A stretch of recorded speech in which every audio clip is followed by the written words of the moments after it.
Assalamualaikum warahmatullahi wabarakatuh. Kembali lagi bersama saya Ihsan Fauzan. Nah, di video yang kedua ini saya akan menjelaskan tentang circular queue array. Nah, adapun tentang queue adalah struktur data linier yang menerapkan prinsip operasi di mana elemen data yang masuk pertama akan keluar lebih dulu. Atau prinsip ini dikenal dengan istilah FIFO, yaitu first in, first out. Nah, jenis-jenis queue ada 4. Yang pertama, simple queue, circular queue, priority queue, dan juga double end queue.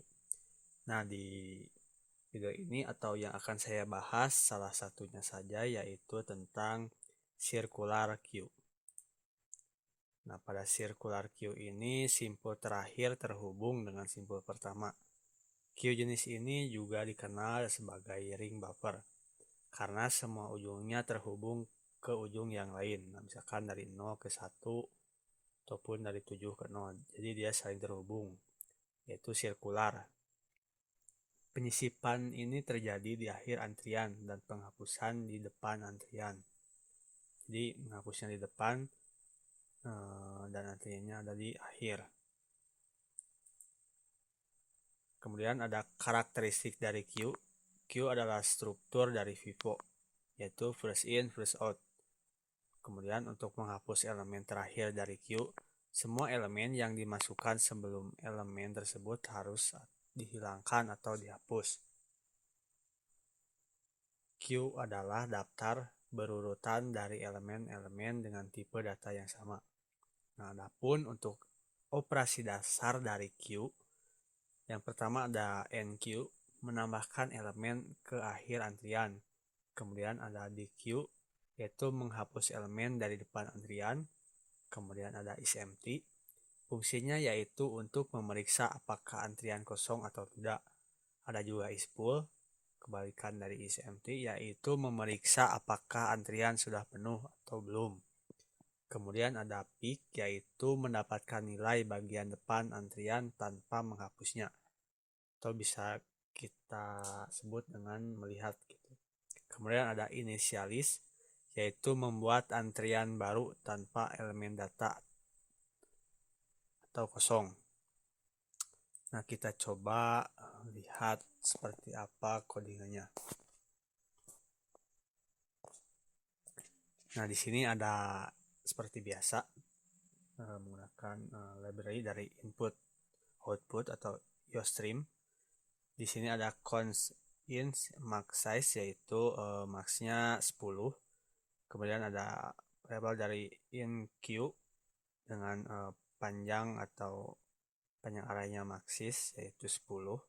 Kemudian di sini dideklarasikan pro-nya 0 dan juga real-nya 0. Nah, di sini ada function untuk mengetahui apakah queue-nya sudah penuh atau belum dengan isFull. Kemudian di sini ada juga function dengan nama isempty, yaitu untuk mengetahui queue-nya masih kosong atau sudah terisi dengan nama bool isempty. Kemudian di sini ada void enqueue, yaitu untuk menambahkan data. Nah, di sini parameternya adalah elemen. Kemudian di sini ada instruksi kondisional, yaitu jika isFull, atau kita coba lihat di sini return from sama dengan real ditambah 1 max size. Jadi jika si queue-nya sudah penuh, maka dia akan menampilkan pesan queue is full atau queue sudah penuh. Dan jika tidak, maka dia akan menambahkan data di akhirnya. Kemudian di sini ada function atau subprogram dari dequeue, yaitu untuk menghapus data di dalam queue. Nah, di sini ada juga instruksi kondisional, yaitu pengecekan terlebih dahulu dengan memanggil function dari isempty.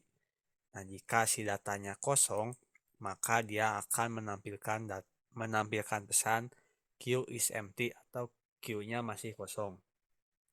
Logikanya sama. Jika si program ingin menghapus tetapi datanya tidak ada, maka ya dia mau menghapus apa gitu. Sehingga menampilkan pesan queue is empty. Dan jika datanya terisi atau ada, maka dia akan menghapus data dari depan. Seperti itu. Kemudian di sini ada function atau subprogram dengan nama void display, yaitu untuk menampilkan data di dalam queue. Di sini ada instruksi kondisional terlebih dahulu, yaitu if is empty. Jika si datanya kosong, maka tampilkan pesan queue is empty atau queue masih kosong.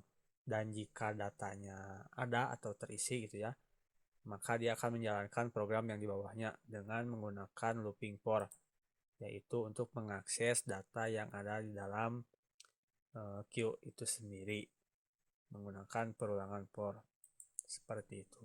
Dan di sini ada program utamanya in main.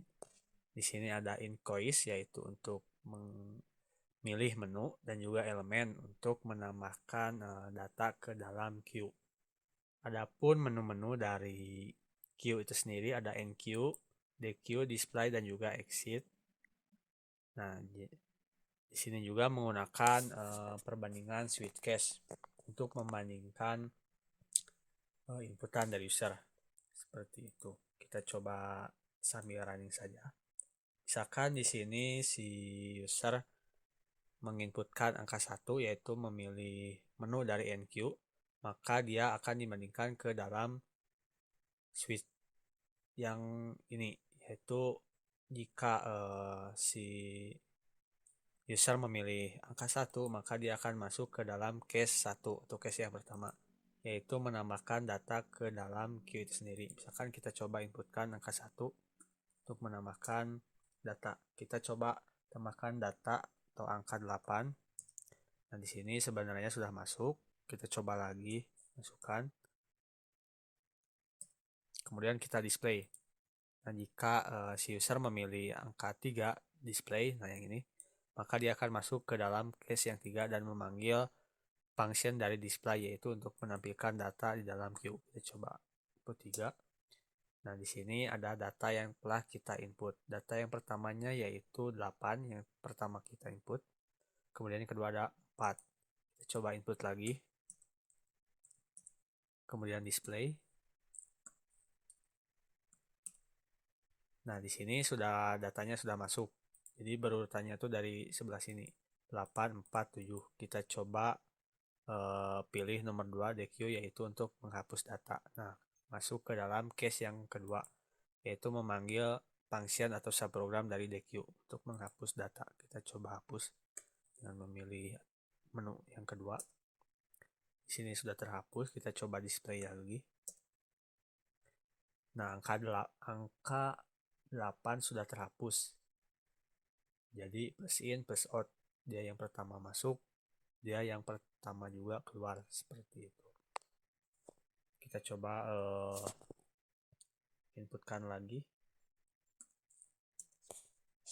Kita coba input 9.